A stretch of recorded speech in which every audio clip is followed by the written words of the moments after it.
दोस्तों, मैं देसराज काली बरकतां web TV देख रहे हो तुसी। संडे है, सस्सा साहित्य प्रोग्राम। बहुत समा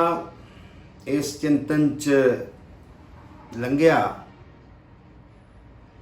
कि संत साहित भगती का साहित क्यों ते कदों हो गया। वो किहड़े socio economic, socio political, religious, cultural reasonings सी, कारण सी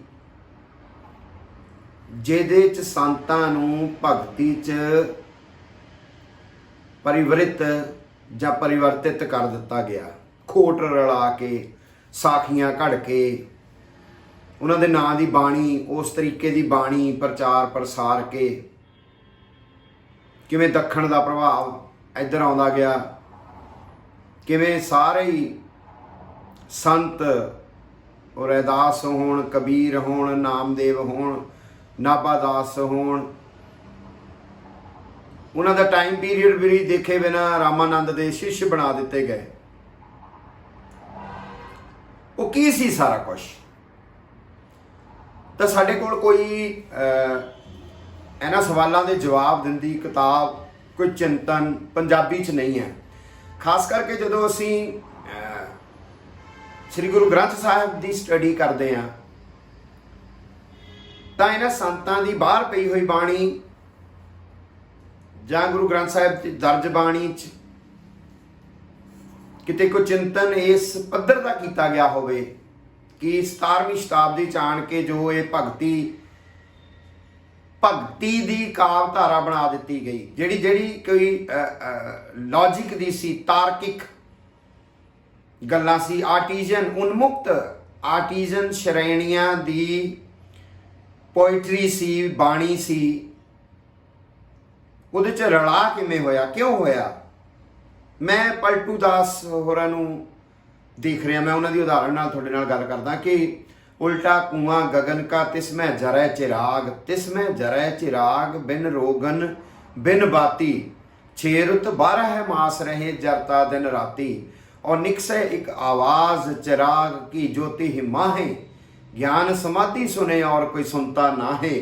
पलटू जे को सुने ताके पूरे भाग, उल्टा कुआं गगन का तिसमें जरै चिराग।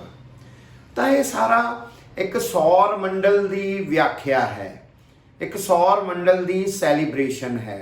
सौर मंडल की अंडरस्टैंडिंग है, और एक मिकता, एक रूपता जिहड़ी है वो उस सारे नेचर दे डायलैक्ट्स की गल जदों मैं करदा हाँ तो फिर जां वो ज्ञान की गल करते हैं कि लागी गांसी ज्ञान की और पलटू मुआ तुरंत, मरो रे जोगी मरो, मरो मरना है मीठा, गोरखनाथ सतगुर कबीर, जित मरने ते जग डरे मेरे मन आनंद। या सतगुर कबीर कहते कि अंबर बरसै धरती भीगै जय जाने सब लोई, धरती बरसै अंबर भीगै जे बिरला बूझे कोई। यानी नेचर की डायलैक्ट्स की अंडरस्टैंडिंग है, सैलीब्रेशन है।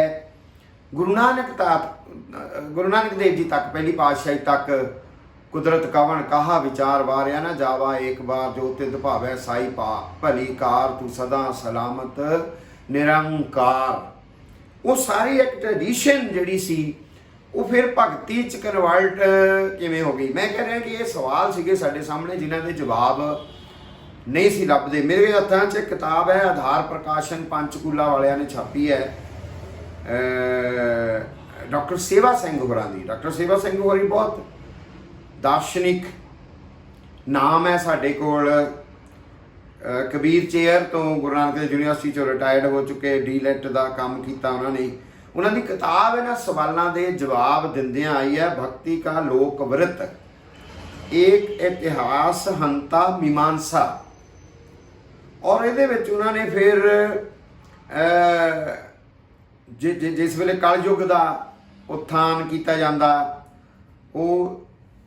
शूद्रोत्थापनम, कलयुग और भक्ति विचारधारा, प्रस्थान तो बाद उन्होंने चैप्टर है वे जन विमर्श और भक्ति का विचारधारात्मक पुनरुत्थान। फिर जन विमर्शों का भक्तिवादी आत्म सातीकरण, जिहड़ी गल मैं तुहाडे नाल सांझी कर रहा सी। फिर अंत का है भक्ति का उपनिवेशीकरण, यानी वो फिर एक लंबे अंतराल दे पीरीयड दे विच किवें वो देख रहे ने कि जिस वेले 17वीं शताब्दी दे विच ਜਿਹੜੇ आर्टिजन श्रेणियां ने, ਜਿਹੜੇ दस्तकार ने, ਜਿਹੜੇ मैं कह रहा सी कि उन्मुक्त ਵਪਾਰ है, ਜਿਹੜੇ आप समान बनाते ने और मंडी च डायरैक्ट वेचते ने, तो फिर किवें उस वेले दे पीरीयड दे विच वपारीकरण हो रहा, ब्राह्मण के हत्थ च बहुत वड्डा वपार आ रहा है और वो उन्मुक्त विचारवादी लोग जिहड़े सीगे वो फिर किवें उन्हां आर्टिजन श्रेणियां दा कारखानियां च विलय हो रहा है। वो कारखानियां च कामगार बन गए ने, एक उन्मुक्त तो किसी दी अधीनगी, किसी एक दे अधीन बहुत सारे आर्टिजन बन रहे हैं और वो व्यापार जिहड़ा है विदेशों दूर दूर तक व्यापार शुरू हो चुका है। फिर वो किवें जरूरत पैंदी है कि उन्होंने एक जगह दबा के रखना है, ब्राह्मण की अधीनगी च रखना है। तो उस सारी बाणी नूं मैं अनंत दास होरां दियां साखियां, डॉक्टर सेवा सिंह होरां नूं मैं वो किताब भी दित्ती लिजा के कि किवें गुरु रविदास जी दे चढ़ाई कर जाण जां जिहनूं आपां कहिंदे उन्हां दी संसारक यात्रा जां प्री निर्वाण कह दिंदे आ असीं, कुछ जयंती कह दिंदे आ, उन्हां तो 60 साल बाद च अनंत दास होरां दीयां साखियां शुरू हो जांदियां जिहदे विच उन्हां नूं शिव दा अवतार दस्सिया गया, जिहदे विच छाती चीर के जंजू कड्ढण दी गल कीती गई, जिहदे विच युगां दा 4 युगां की गल आई, जिहड़ी डॉक्टर सेवा सिंह होरी जदों कल युग के उत्थान की गल करते हैं तो उन्होंने भगती च परिवर्तित होंदा देख रहे हैं। वो सारे के सारे वो युगां की गल, वो पत्थर तारन की गल, वो सारियां ही शक्तियां साखियां जिहड़ियां इलॉजिकल ने, जिन्हां दा कोई तर्क नहीं है, अतार्किक ने, वो कबीर नाल जोड़ियां जांदियां आ और कबीर दे देह दे फुੱਲ बन जाने जां कबीर दे नाल जिन्नियां भी साखियां जोड़ियां गईयां, जोड़े गंढण दी रविदास होरां नाल जोड़ियां गईयां, गंगा ने हत्थ कढ़ के कंगण फड़ लै, वो सारा उस पीरीयड दा ही है जिस वेले उन्मुक्त जातियां शिल्पी श्रेणियां किसी दी अधीनगी च कारखानेदार ब्राह्मणिक आइडियोलॉजी दे विच उन्हां दा फिर आत्म सातीकरण किया जाता, फिर किवें उन्हां दे नां ते पद रचे जांदे आ, फिर किवें उन्हां दा भगती काल आउंदा आ। पर असीं अज तक इस चिंतन च नहीं सी पए और पर इस चिंतन च पैना बहुत लाजमी सी। सानूं अज तक गल दी समझ ना सी आउंदी कि ये जिहड़े नेचर दी डायलैक्ट्स दी सैलीब्रेशन दे शायर सीगे, संत जिहड़े सीगे जिन्हां नूं निर्गुणे शायर आपां कहने, जिन्हां नूं असीं बुद्धां सिद्धां नाथां दी ट्रैडिशन देखदे सीगे, उन्हां नूं भगती च किवें कन्वर्ट कर दिता गया, किवें भगती भाव वाले मुड़ के साडे पंजाब दे विच जे बहस चली कि इन्हां संतां नूं भगत कहना जां गुरु कहना, पर वो भगत क्यों कहना जां गुरु क्यों कहना ये सवाल नहीं सी, वो सिर्फ श्रद्धा का सवाल रह गया। एक होर किस्म की कंट्रोवर्सी जिहड़ी है वो छिड़ गई, पर चिंतनशील जिहड़ा विचार होने सीगे वो नहीं हुए। डॉक्टर सेवा सिंह होरां ने भक्तिवादी जन विमर्शों का भक्तिवादी आत्म सातीकरण किवें फिर नाभा दास होरां दी सारी खोज पड़ताल करदे वो दसदे ने कि भक्ति बिना जो धर्म ताहे अधर्म कर गायो, भक्ति बिना कोई धर्म नहीं है। फिर वो किवें प्रचार प्रसार होंदा है, किवें फिर उस कारखानेदार उस ब्राह्मणिक आइडियोलॉजी दे जिहड़ी उहदी जरूरत सीगी फिर इन्हां नूं भगत बनाउण वाली, वो क्योंकि उन्हां जन विमर्शां नूं काटे हेठ लियाउणा सीगा, उन्हां श्रेणियां नूं अपनी अधीनगी हेठ लियाउणा सीगा और फिर वो सारे का सारा जो भी वैचारिक पद्धर के उत्ते होया साडे समाज दे विच बहुत वड्डी उथल पुथल है। एक किस्म की ब्राह्मणिक आइडियोलॉजी हैजमोनिक जिहड़ा उहदा दौर है, हैजमरी का दौर है, जिहड़ा सारियां नूं निगल जाण दा दौर है, जिहड़ा शिल्पी श्रेणियां दे शोषण का दौर है,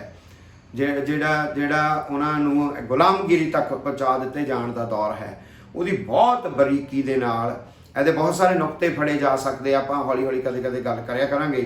भक्ति का लोक व्रत ਏਕ ਇਤਿਹਾਸ ਹੰਤਾ ਮੀਮਾਂਸਾ ਡਾਕਟਰ ਸੇਵਾ ਸਿੰਘ ਹੋਰਾਂ ਦੀ ਇਹ ਕਿਤਾਬ ਹੈ। ਆਧਾਰ ਪ੍ਰਕਾਸ਼ਨ ਪੰਚਕੂਲੇ ਵਾਲਿਆਂ ਨੇ ਛਾਪੀ ਹੈ। ਬਹੁਤ ਹੀ ਮੁੱਲਵਾਨ, ਪਹਿਲਾਂ ਵੀ ਡਾਕਟਰ ਸੇਵਾ ਸਿੰਘ ਹੋਰਾਂ ਦਾ ਭਗਤੀ ਔਰ ਜਨ ਵਿਮਰਸ਼ ਜਾਂ ਹੋਰ ਜਿਹੜੀਆਂ ਬ੍ਰਾਹਮਣਿਕ ਆਈਡੀਓਲੋਜੀ ਦੀ ਅੰਡਰਸਟੈਂਡਿੰਗ ਜਿਹੜੀ ਹੈ, ਮੈਥਿਕ ਦੀ ਅੰਡਰਸਟੈਂਡਿੰਗ ਜਿਹੜੀ ਹੈ, ਸ਼ੂਦਰ ਔਰ ਨਾਰੀ ਦੇ ਪਾਪ ਜੋਨੀ ਬਣਾ ਦਿੱਤੇ ਜਾਣ ਦਾ ਜੋ ਪੌਰਾਣਿਕ ਵਿਵਰਣ ਹੈ, ਔਰ ਕਿਵੇਂ ਪੌਰਾਣ ਕਥਾਵਾਂ ਔਰਤ ਦੀ ਗੁਲਾਮੀ ਦੀਆਂ ਜੜ੍ਹਾਂ ਲਾਉਂਦੀਆਂ ਨੇ, ਕਿਵੇਂ ਉਹ ਗੀਤ ਗਾਏ ਜਾਂਦੇ ਨੇ, ਕਿਵੇਂ ਬਾਣੀ ਗਾ ਕੇ ਟੋਲੀਆਂ ਬਣਾ ਕੇ, ਕਿਵੇਂ ਉਹ ਦੱਖਣ ਦੇ ਵੀ ਦੱਸਦੇ ਨੇ ਕਿ ਕਿਵੇਂ ਸੂਫੀਆਂ ਦੇ ਕਾਵਿ ਨੂੰ ਭਗਤੀ ਕਾਵਿ 'ਚ ਪਰਿਵਰਤਿਤ ਕਰਕੇ ਚੱਕੀ ਗਾਉਣ ਵਾਲੀਆਂ ਮਹਿਲਾਵਾਂ ਦੇ ਗੀਤਾਂ ਤੱਕ